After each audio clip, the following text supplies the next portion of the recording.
Hello guys and welcome back to my YouTube channel Shaem Tech BD. Today I will discuss how to fix MEETO app stop working. I have a request, if you are newer to channel, please subscribe and stay with us. Click settings, click apps, click app management, find MEETO app. Click MEETO app, click storage use, then click clear data. Click back,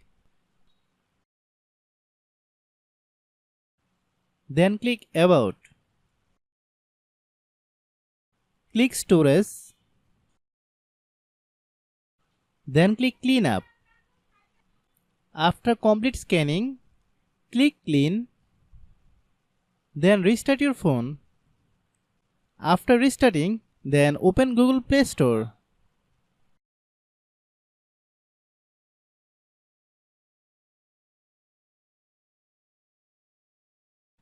Click search bar, then type MEETO app.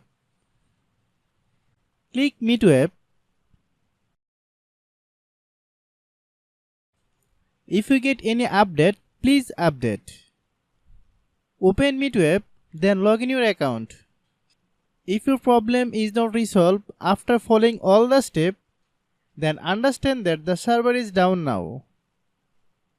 Try after few hours, it will be fine. I have a request, if you are newer to channel, please subscribe and stay with us. By watching my tutorial for more tech videos, you can subscribe.